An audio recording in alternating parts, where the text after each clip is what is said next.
Yeah, so I was trying to decide what Joyce Carol Oates novel I wanted to read next, and I ended up going with Jack of Spades. And, I'll say this much. I tend to be somebody who enjoys her early and mid career work a little bit more than her late work.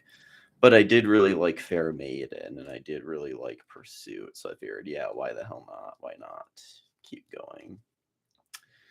And I feel like this is the perfect example of a novel that, like, I have a vague sense of what it's about, and based on what I think it's about, I it doesn't seem that appealing to me.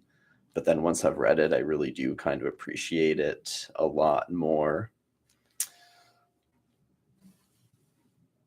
because it's sort of like, okay, do I really want to read this book about, this really, famous author who's like sort of the gentleman's Stephen King, but who has this other author that he writes as, who's a lot like more grotesque and a lot more perverse, and nobody who knows him in person knows that he's actually also this other author. It's like, do I really want to read a novel about that?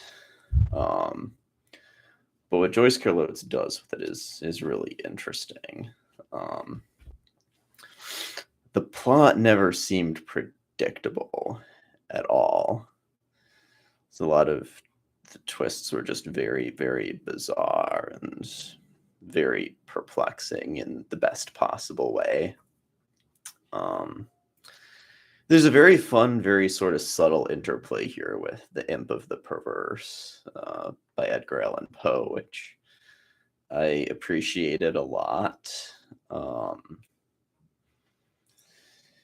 there's some amusing references to Stephen King in there too, because, like, Andrew J. Rush, the author this is about, is, you know, consistently referred to as the gentleman's Stephen King, but then, like, the more grotesque author that he writes as, his pseudonym is sometimes called, like, we find out later, like a more grotesque Take No Prisoners Stephen King. So there's something vaguely amusing about that, like, it's like there's only one author the reviewers know how to compare you to.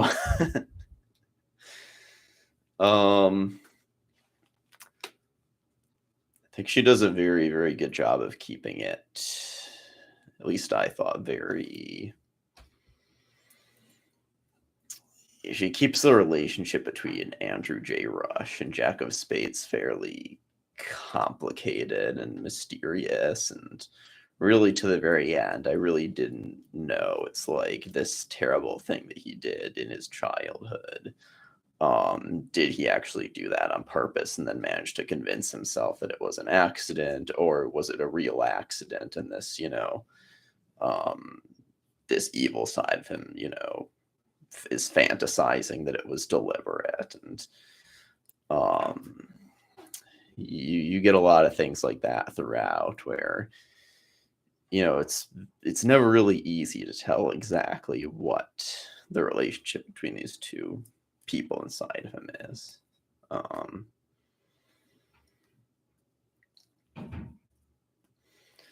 but the Jack of Spades is really there from the very beginning, even when, in most respects, he still seems very, very innocent. And he gets accused of this crime at the very beginning that he's actually innocent of, as far as we can tell.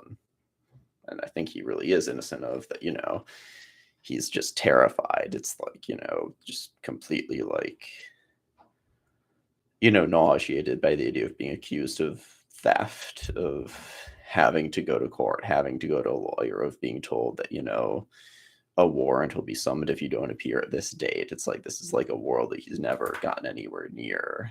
Um, and yet there's these some stray comments when he's talking about his wife that he's clearly a little bit, you always get these hints that he has this kind of, this ugly side, that he is very, even at his best, very prone to jealousy, very prone to resentment, disgusted at times at his wife's sweetness, and, you know, does kind of always kind of look at his children with the sense that they're just a little bit ungrateful, and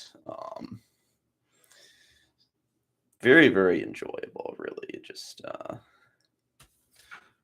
very good book. Highly recommend it.